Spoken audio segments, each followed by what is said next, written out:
In just one 2020 June hailstorm, over 70,000 Calgary homes were damaged with $1.3 billion in insurance claims. But avoiding every house type that could have issues would kind of leave you with almost nowhere to buy in Calgary. Now, I'm glad to be with you. If you're looking to buy a home in Calgary and you're getting conflicting advice from friends, family, or even other agents about which homes you should avoid, this video is specifically for you. Now, our team has helped over 3,500 families over the past 2 decades move in and around Calgary. And what I've learned is that success isn't about avoiding every potential problem, it's about knowing how to navigate them with the right information and the right team. And if you're looking at older homes specifically, I've created a comprehensive guide that goes really deep into buying older homes. So you can grab that link in the description or in the QR code. So let me start with something that most buyers completely miss: infrastructure projects. Now, here's a quick tip. Living within 1 kilometer of major road interchanges or infrastructure actually helps your home hold its value better than others. But here's the big difference. Homes that directly back onto busy roads or future construction zones can actually lose significant value. For example, a house backing directly onto the Green Line LRT may face years of construction noise, dust, road closures, all of that kind of stuff, right, as it gets built. But then once it's completed, you could end up having constant noise from train and foot traffic changing the streets completely. Similarly, homes that were very close to Stony Trail, the ring road extensions, had constant heavy equipment activity, and now it's finished. Now, probably some of them, depending on where they live, they could end up, or their house is located, they could end up having traffic noise right behind them. Now, there's a specific city resource that shows all planned projects for the next 5 to 10 years that most buyers don't even know exist. So if you go onto the link, I'll have it in the description for you, but it actually shows all the capital projects that are happening around the city. Now, I'm not gonna dive deep into this, but there's definitely some incredible resources in here. If you're looking for things like what's happening with transportation, parks, whatever it is, there are so many things to look at when you go in here. Now, it kind of makes sense when you think about it. You want the convenience of being close to these big interchanges and infrastructure access, but you don't want to have the noise and disruption right in your backyard. Now, understanding this infrastructure proximity, it is really crucial for protecting your investment. But there's an even bigger change happening right under most buyers' noses that they might have forgotten about. And that is the zoning changes. And this probably is the most important thing that I can share with you today. Understanding what could be in the future for your specific lot. Now, in late 2023, to kind of get you caught up if you don't know what happened, the city council ended exclusionary zoning, which means townhomes, row homes, basically multi-family type properties can now be built in areas where they just were never allowed and only single family homes were available. Now, when you're looking at a property, many buyers are only thinking about the house as it exists today. But this quiet single family street, it could end up having townhomes, row homes, or something else going up maybe next door or around the corner within the next 2 to 3 years. Now, this isn't necessarily a bad thing. There's many that are on both sides of the fence, hate it, and they're excited for it. It can actually increase your land's value, but you need to understand what you're buying into. I've seen buyers purchase thinking that they're getting permanent privacy and quiet, only to find construction notices in their mailbox 6 months later. The key is knowing how to research what's planned for your area and positioning yourself to benefit from these changes rather than being surprised by them. Now, one of our clients years ago, before these changes even happened, bought an inner city home. And I was looking on social media the other day, and this was a great neighborhood, a great street, a great house, quiet, sunny, right by the river. It was beautiful. Now there is a large multi-unit home going right up beside them. They went from their small little bungalow, and now there's a 2 to 3 story building going up. They're not too happy about it. It kind of changes their sun, it changes their privacy, it changes the feel and the use of their lot. Now, if you want to explore the developments that are being proposed, because this is what I think you need to do, if there's homes that you're really excited about, you can't predict the future, but you can see what's happening.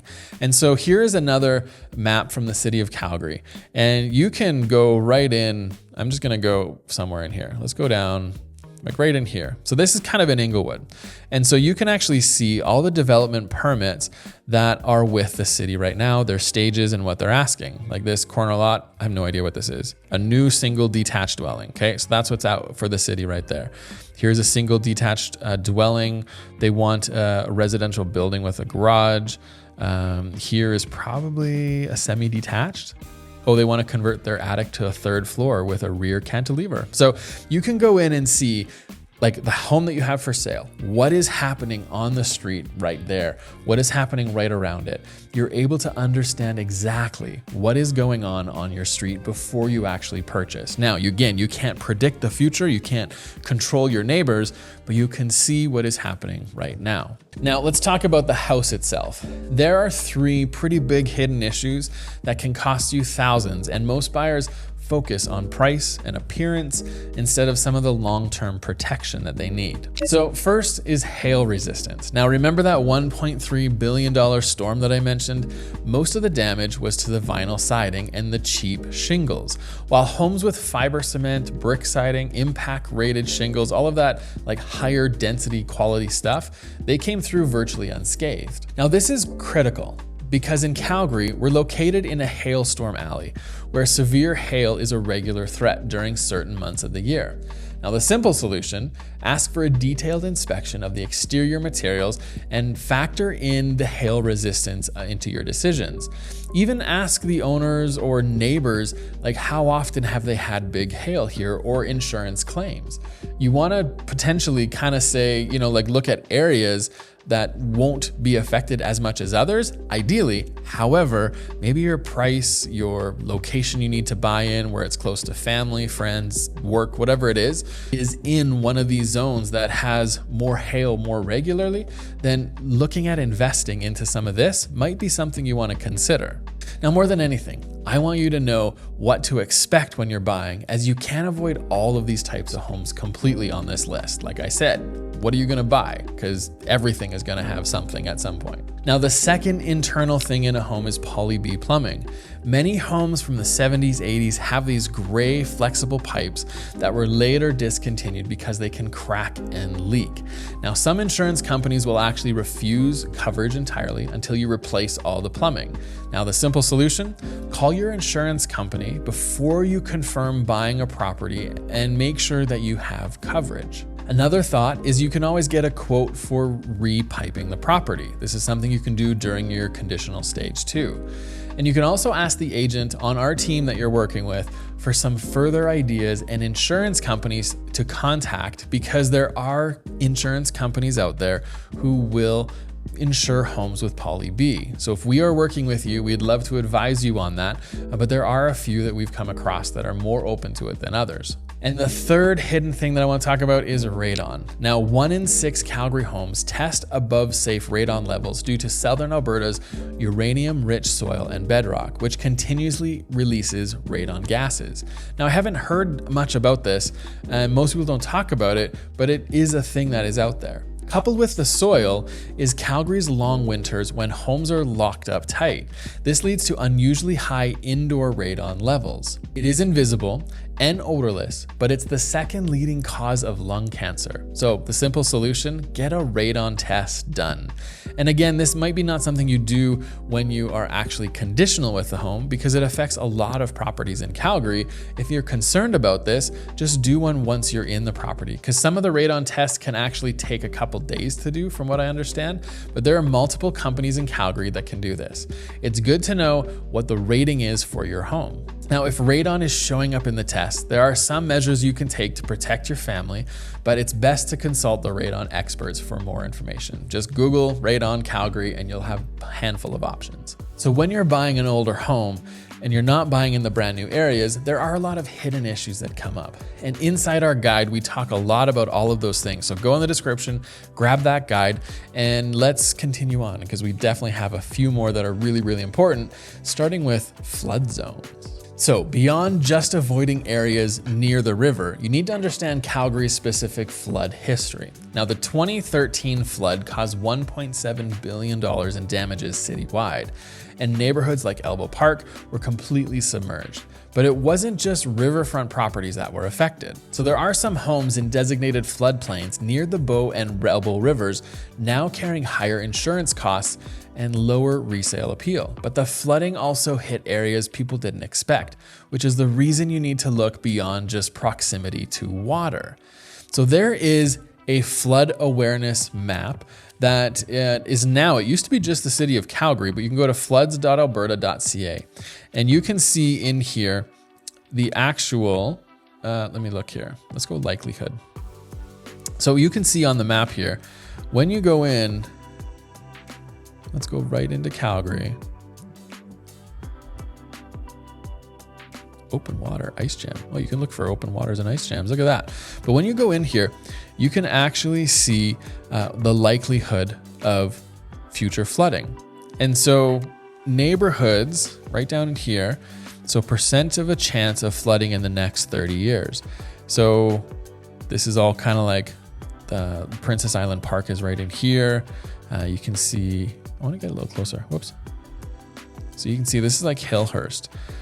So there's definitely, oh, that's interesting. This Parkland or Parkdale, sorry, is higher than down in here. Oh, this is the hill right below Toronto Crescent. Oh yeah. So anyways, it's interesting.